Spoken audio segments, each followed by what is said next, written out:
disrupted. America that I fought for. Weird thing to happen. So this story that I'm about to share with you is a very bleak perspective of the world within. And while some individuals may be celebrating, I would say this is definitely an eye-opening red flag warning and should really say a lot about the world and the system that we live in. Where, congratulations, the wealth of the 1% just hit a record $44 trillion. $1 trillion with a T. That's supposed to be like a party horn. I wish I had one of those. Congratulations, the system works. It's screwing you, but it works. The rigged economy still soars on. God bless everyone. This is just such a horrific take to just say in a headline. It's so bleak and so perfect into highlighting the entire perspective of the world we live in today, where 1% of individuals, 1%, have more wealth than 99% of the world. That is just chaotic. That is just chaotic. So it goes on by saying the wealth of the top 1% hits a record $44.6 trillion at the end of the fourth quarter as a end-of-year stock rally lifts their portfolios, according to new data from the Federal Reserve.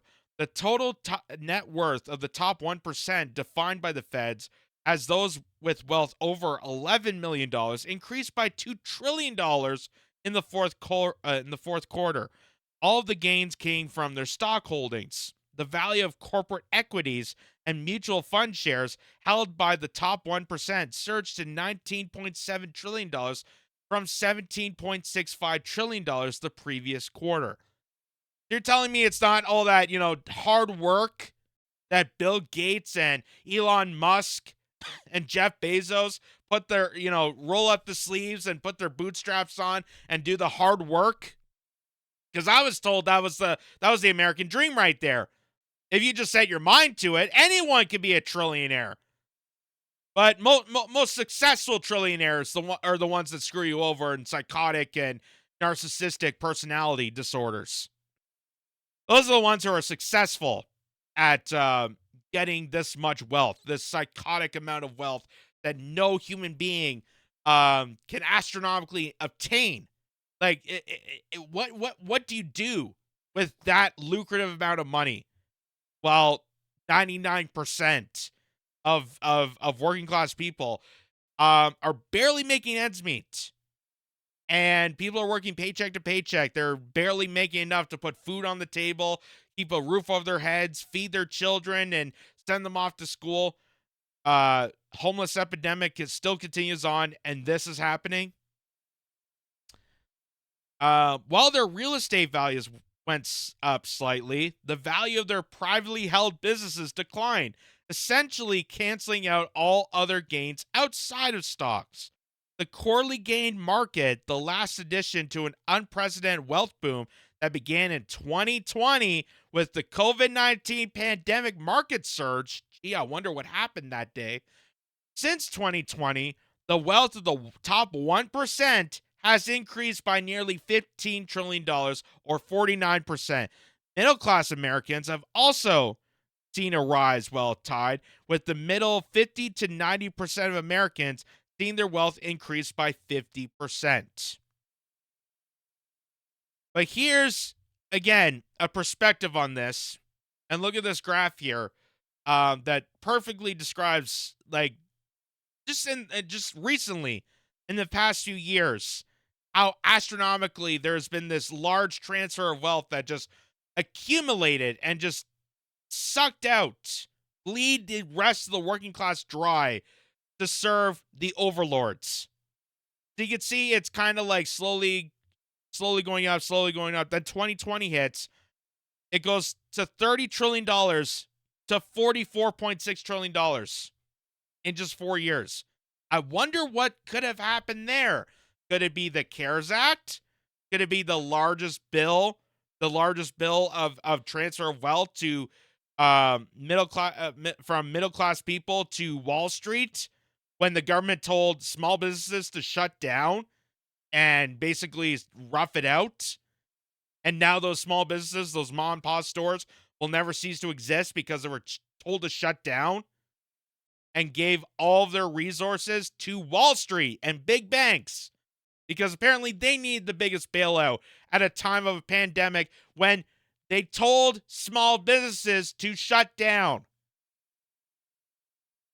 And now you're seeing epidemic after epidemic for working class people, and the rich, luxurious elites, the master criminals, are celebrating the fact that they have more wealth in their pockets than the GDP of the country. Because someone told me the United States GDP at this moment, I think it's like $22 trillion, $21 trillion. That's two America's worth of wealth that the 1% has obtained, has stole from you. As we're concerned about, rising crime rates, do we not be speculating on the outrageous crime of the top 1% lucratively using politicians to extract the wealth from the working class people and push it up to the elite criminals that are the overlords that screwed this nation 9 ways to Sunday?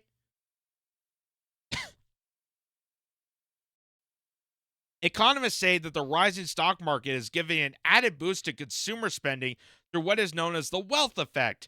When consumers and investors see their stock holdings soar, they feel more confident spending and taking more risk. Again, that's not us consumers. That's not us consumers saying that. That's them. They're saying that the wealthy elites, this is the trick of the trickle-down economics. Oh, if they have more money, then eventually, those rich MFers are going to start spending that money and going to spread that around to the wealth, spread that wealth around to the working class people. That hasn't been done in 40 years. Hasn't been done in 40 years, but they're still trying to trick you with that. Well, if they see their stock markets go up, if they see their numbers go up and their investments are soaring, then I guess, yeah, maybe they'll start, thinking about caring a little bit about the poor, caring a little bit about the working class people. The same goddamn MFers that told you deliberately that your business had to be shut down because of COVID. And you had to ride it out. Those same people are now saying, oh, well, we got all this money from you now, so maybe I'll start spending it. Maybe. The wealth effect from surging stock prices and a powerful tailwind to consumer confidence, spending, and broader economic growth, said Mark Zandi, chief economist of Moody's Analytics. Of course, this highlights a vulnerability of the economy if the stock market were to falter. This isn't the most likely scenario, but is a scenario given to the stocks appear richly overvalued.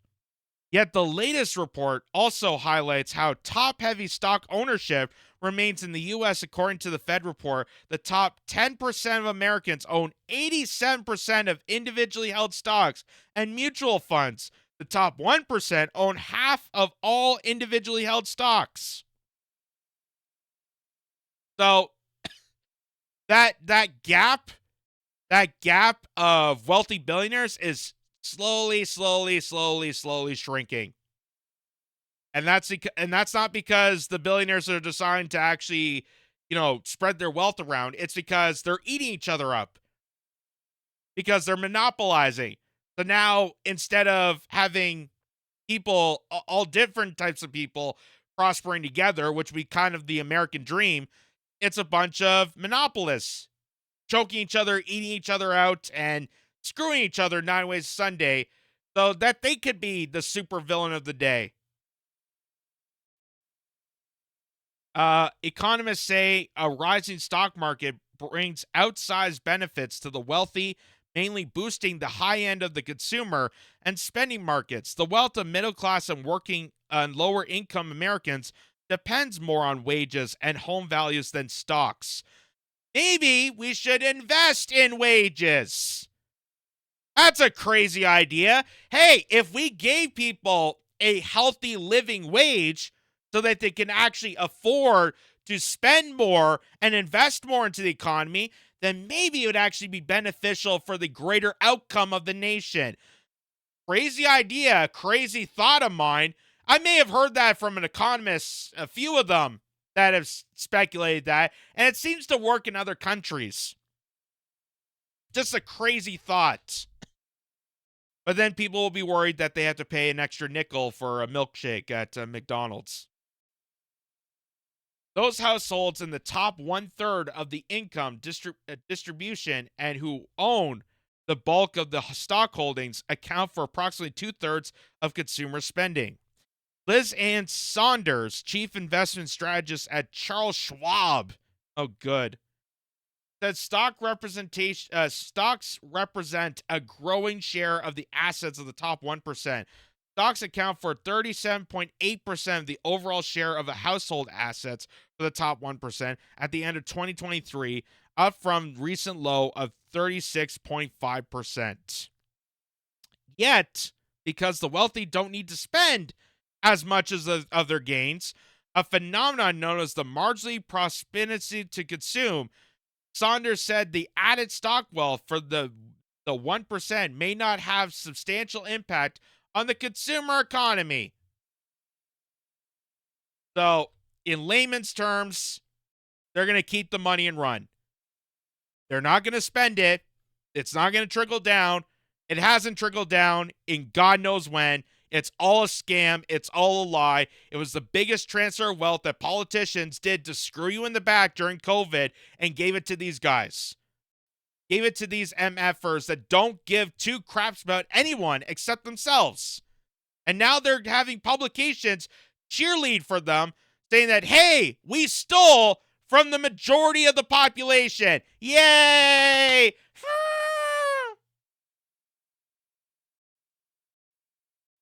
And meanwhile, mom and pop stores, small businesses, salons, all over the place were forced to be shut down. And here's just, again, to remind people of 2020, right around the time when they just said that, oh, we had this massive transfer of wealth happen, all of a sudden the 1% got so lucky. I guess they were smart about this. Thousands in Texas line up in cars to receive food before Thanksgiving. That is miles long cars going around a parking lot to receive food, to receive nourishment, because the country broke. They told people that they had to lose their job, lose their stability, lose their income, and rough this pandemic out for God knows how long. Meanwhile, the top 1% did not lose their job, did not lose their income. And instead of helping people, and instead of helping the workers that created the wealth for them, decided to screw them another one again and rob them blind by saying this pandemic is so dangerous, you're not allowed to have an income. You're not allowed to have financial freedom. We are going to take everything from the working class people and give it to ourselves as a bailout. And then maybe, just maybe, we'll think about how we could distribute this properly during the pandemic, but they never did. They did stock buybacks. They used a bailout to invest in themselves and screw the working class people once again to the point that we're in right now. And this is just such a bleak reminder. This is such a great visual article here of just how crony the system really is. And as I heard once before, the system isn't broken, it's fixed. It's fixed to screw you, a working class person, a 9-to-5 working Joe or Jane, to advance the 1% criminal masterclass that shells this country every single day.